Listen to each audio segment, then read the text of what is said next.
Welcome you again to this episode of Physical Geography, where today we are still talking about sea level change. So the topic of today is about causes of sea level change. Normally, rising or falling of sea level water relative to the land can take place as a result of different factors. So let's look at those factors or those causes of sea level change. Number one, glaciation and deglaciation. The formation of ice leads to fall in the sea water, while melting of ice leads to the rise in the sea water. So that is the first cause. When the ice melts, the water of the sea will become a little too much, and in that case we shall have rise in sea level or in the sea water. And when water freezes, we shall be having fall in the sea level, and therefore it causes sea level changes. The earth movement, example like faulting and warping. When the rising of oceanic crust lead to rise in the sea water, while the sinking of oceanic crust lead to fall in the sea water. So therefore there is a changing of the sea, there is sea level change there. Temperature changes.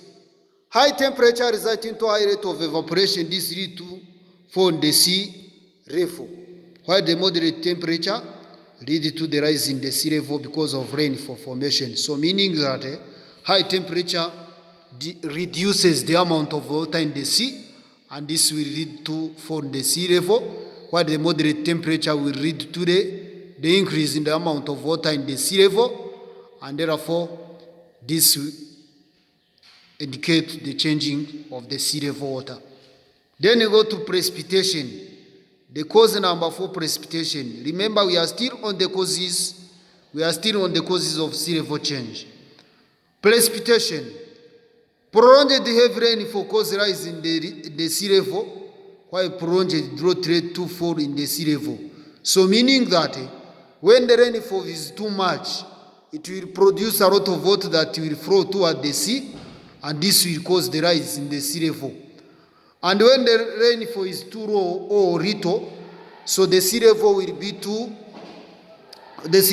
fall, or the water of the sea will reduce, and therefore we have a fall in the sea level. Then you have volcanism. The volcanic eruption in the ocean floor causes a rise in the sea level due to the accumulation of magma in the ocean floor. So meaning that when volcano erupts in the ocean, the magma will be accumulated in the ocean, and this will cause the water in the ocean to increase or to rise, and therefore we shall be having sea level change.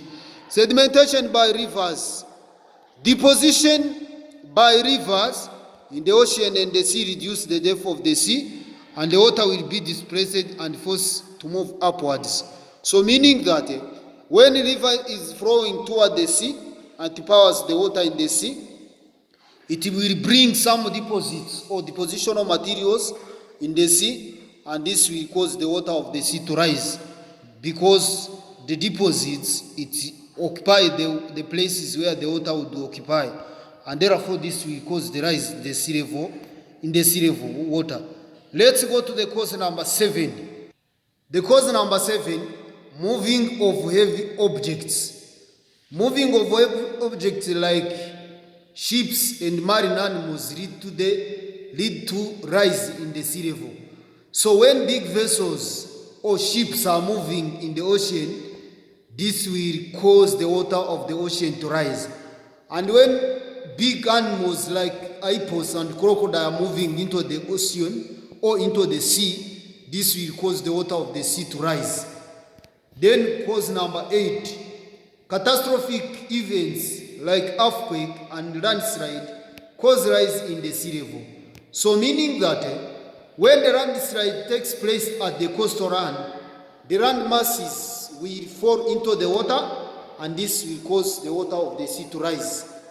And cause number 9, eostatic change caused by the change in the sea, in the size of the ocean basin. When the ocean basin become wide due to the divergence of plate movement, the sea level fall. And when the ocean basin become narrow, the sea level rises.